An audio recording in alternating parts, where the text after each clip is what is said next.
आज जो हम ये कोट टाई पहन के जो ये मंच पर अपने पार्टी का जो लॉन्चिंग कर रहे हैं तथागत सब हमारे बाबा भीमराव अम्बेडकर की बदौलत है, जो हमको उन्होंने अधिकार दिए संविधान में। और आज संविधान के दिवस ही हम संविधान दिवस पर अपनी पार्टी की लॉन्चिंग करते हैं। आप सबका बहुत बहुत आभार, धन्यवाद। जय भीम, नमो बुद्धाय। बहुत बहुत धन्यवाद डॉक्टर साहब। मैं इसी कड़ी में बुद्धिनाथ प्रजापति जी हमारे बीच हैं, राष्ट्रीय महासचिव के पद पर कार्यरत हैं, उनसे भी निवेदन करूंगा कि वो भी अपनी बात रखें। प्रजापति जी। सभी को जय भीम, नमो बुद्धाय। आज मंच पर उपस्थित पॉलिटिकल जस्टिस पार्टी के राष्ट्रीय अध्यक्ष राजेश सिद्धार्थ जी, उपाध्यक्ष डॉक्टर जगदीश प्रसाद रावत जी, कोषाध्यक्ष किशन स्वरूप जी तथा महासचिव सुंदरलाल सिंह जी और उत्तर प्रदेश से आए उत्तर प्रदेश के समिति के अध्यक्ष और भी पदाधिकारीगण, सभी को मेरे तरफ से आज जय भीम, नमो बुद्धाय। और आज जो पार्टी की लॉन्चिंग हो रही है पॉलिटिकल जस्टिस पार्टी की, जिस पार्टी में मुझे आज महासचिव के कार्य के भार से जो सौंपा गया है कार्यभार, उसके लिए मैं राष्ट्रीय अध्यक्ष जी का सम्मान करता हूं। दरअसल हम सभी जानते हैं कि हमारे देश में विचारधारा की लड़ाई है। एक विचारधारा है जो कि असमानता पर चलती है और एक विचारधारा है जो समानता के लिए संघर्ष करते आ रही है हजारों साल से।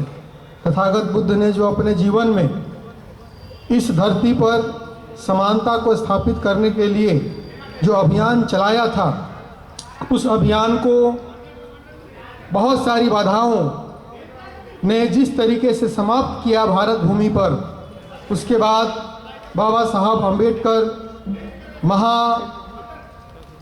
जो पुरुष जिसे कहते हैं हम, बोधिसत्व महापुरुष बाबा साहब अम्बेडकर जी का जब इस धरती पर अवतरण हुआ, उन्होंने इस समानता के विचार को इस देश में, इस देश के लोगों के लिए स्थापित करने के लिए उन्होंने संविधान रूपी एक व्यवस्था हमें आज़ादी के बाद दी। लेकिन दुर्भाग्य की बात है कि आज आज़ादी के लगभग 70 साल से अधिक पार हो गए, लेकिन असमानतावादी जो विचारधारा है आज भी समाज पर हावी है और समाज में समानता को स्थापित नहीं होने दे रही है। आज जिस तरीके से हम देख रहे हैं कि लोकतंत्र खतरे में है, संविधान खतरे में है, और आज जिस संविधान दिवस के दिन जिस पॉलिटिकल जस्टिस पार्टी की जो उद्घोषणा हो रही है, उद्देश्य सभी के मन में साफ है कि किस राह पर चल करके किस उद्देश्यों को प्राप्ति करने के लिए पॉलिटिकल जस्टिस पार्टी को भविष्य में संघर्ष करना है। तो साथियों, यह समानतावादी विचार को स्थापित करने के लिए, लोकतंत्र को बचाने के लिए, संविधान को बचाने के लिए पॉलिटिकल जस्टिस पार्टी की जो राजनीतिक यात्रा है वह इस देश में अब शुरू होने वाली है। और इस राजनीतिक यात्रा में देश के सभी जो समानतावादी विचारों में अपना ये समर्थन रखते हैं, उन सभी का सहयोग की आवश्यकता पड़ेगी। देखिए साहब, बात ऐसा है कि लोकतंत्र में बहुत सारी पॉलिटिकल पार्टियां आती हैं और चुनाव लड़ती हैं और समाप्त हो जाती हैं, लेकिन जनता को यह बात समझने की आवश्यकता है कि लोकतंत्र कैसे बचेगा। हमारे संविधान में बाबा साहब अम्बेडकर ने एक जो दफा है, एक जो आर्टिकल है, एक जो अनुच्छेद है, वह बहुत ही सोच समझ करके उन्होंने उसमें लिपिबद्ध किया है। 5 वर्ष के लिए समय मिलता है चुनाव में आने के लिए, जनता मालिक है देश की। हम देखते हैं कि बहुत सी राजनीतिक पार्टियां और नेता इस देश के राजनीति में सफल होने के बाद वह देश को ऐसा समझते हैं कि वह इस देश के मालिक हैं, यानी कि उनकी बपौती है यह देश। तो इस बपौती वाली जो मानसिकता है, उन राजनीतिक पार्टी और नेताओं की, उसको समाप्त करने के लिए हमारे पास एक बहुत बड़ा हथियार है कि हम हर 5 साल के बाद नेता और पार्टी को बदल दें। तो भविष्य में हमें भी 5 साल काम करने का मौका मिले, इसी उद्देश्य से हम जनता के बीच जाएंगे और देश में संविधान में जो समानता की बात कही गई है उसको लागू करेंगे, ताकि सामाजिक, आर्थिक और राजनीतिक न्याय देश के सभी लोगों को पहुंचे। धन्यवाद। इतना ही बात करके मैं अपना वक्तव्य समाप्त करता हूं। फिर से जय भीम, नमो बुद्धाय। हेलो, बहुत बहुत साधुवाद। बहुत खूबसूरत तरीके से उन्होंने अपनी बात रखी और बहुत अच्छे तरीके से बताया। मैं मनोज कुमार सील साहब हमारे बीच हैं, उनसे अपील करूंगा कि पूर्व के वक्ता की बात को ही आगे बढ़ाते हुए बिना किसी रिपीट के अपनी बात को आगे रखें। उनका स्वागत है, मनोज कुमार सील साहब। आदरणीय साथियों, बाबा साहब के चरणों में नमन करते हुए, अपने सभी महापुरुषों के चरणों में नमन करते हुए, मंच पर बैठे मेरे सभी राष्ट्रीय कार्यकारिणी के सदस्य, प्रदेश कार्यकारिणी के सदस्य, सम्मुख उपस्थित मेरे सभी साथीगण, सबका मैं हार्दिक अभिनंदन करता हूँ। साथियों, जैसे कि मेरे पूर्व वक्ताओं ने भी अपनी अपनी बातें रखी हैं कि आज बड़ा पावन दिन है, 26 नवंबर। आज के दिन बाबा साहब ने भारतीय संविधान को समर्पित किया था, लेकिन अफसोस और देश का दुर्भाग्य है कि संविधान सही हाथों में नहीं रहा गया, जिसका परिणाम ये हुआ कि जनता हर क्षेत्र में त्रस्त है और संविधान को कुछ लोग खत्म करने की तरफ अग्रसर हैं। आज पॉलिटिकल जस्टिस पार्टी इस बात के लिए दृढ़ संकल्पित है कि वो संविधान की रक्षा के लिए, अपने हक और अधिकारों की रक्षा के लिए पार्टी की नीतियों को ध्यान में रखते हुए भाई राजेश कुमार सिद्धार्थ साहब के नेतृत्व में पार्टी नीतियों को जन जन तक पहुंचाने में कोई और कसर नहीं छोड़ेगी। इन्हीं सब बातों के साथ ज़्यादा मैं समय ना लेते हुए मैं ये कहना चाहता हूँ कि अब ज़रूरत है हमें संविधान बचाने की। अगर बाबा साहब ना होते तो आज हम यहाँ ना होते, हम किस दुर्गति में होते शायद कल्पना से भी परे है। इसलिए साथियों, हमें इस मिशन को आगे बढ़ाना है, अपने महापुरुषों के नाम को गौरवान्वित करना है। इन्हीं चंद शब्दों के साथ मैं अपनी बात को विराम देता हूं। जय भीम, जय भारत, जय संविधान। धन्यवाद। मैं अगले वक्ता को बुलाऊं, इससे पहले शशि भूषण जी से अपील करूंगा कि अब जिन वक्ता को मैं बुला रहा हूं उनके बाद वो तैयार रहें। ये भाई हमारा कहता मजाक नहीं करते, मैं चलो कर लेते हैं आज। मैं नानक चंद जी, सर आ जाओ। आपने मेरा बड़ा स्वागत करा मेरठ में, मुझे मालूम है, पहचान किया, मास्क लगा रखा है आपने। आज मेरा नंबर है, मैं कर लेता हूँ, आ जाओ। चलो कोई नहीं।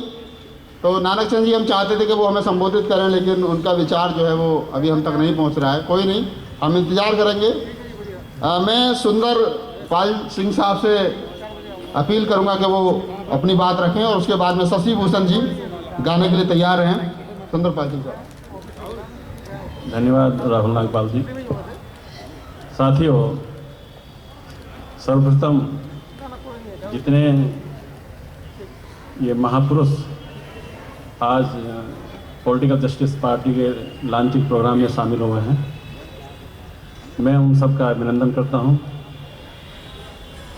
और डायस पे बैठे लोगों का अभिनंदन करने से पहले हमारे समाज के जितने भी महापुरुष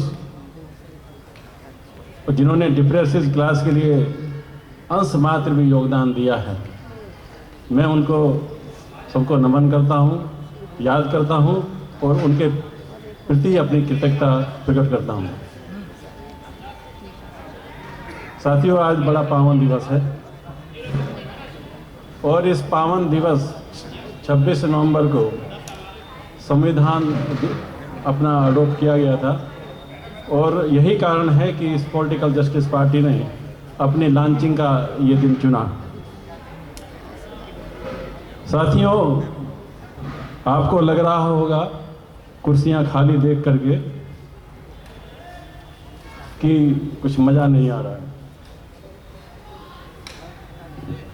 अगर आप मान्यवर काशीराम जी के लाइफ को देखें तो जब उन्होंने संघर्ष करना शुरू किया था तो 3 आदमियों से शुरू किया था, लेकिन जब बाबा साहब ने संघर्ष करना शुरू किया था वो बिल्कुल अकेले थे। और आज जब हम अपनी पार्टी लॉन्च कर रहे हैं तो इस समय आप गिन लें 100 आदमी मौजूद हैं। 1 से 3 और 3 से 100 प्रोग्रेस तो हुई है। 100 आदमी बहुत होते हैं। 3 आदमियों से कारवां शुरू किया काशीराम जी ने, एक स्टेट के चीफ मिनिस्टर बना दिया। तो 100 आदमियों का कारवां जब शुरू होगा तो 3 से डिवाइड कीजिए 100 को, 33 स्टेट्स बैठते हैं। और 33 स्टेट्स का मतलब है कि आप संपूर्ण भारत पर अपने पॉलिटिकल जस्टिस पार्टी का झंडा फहरा सकते हैं।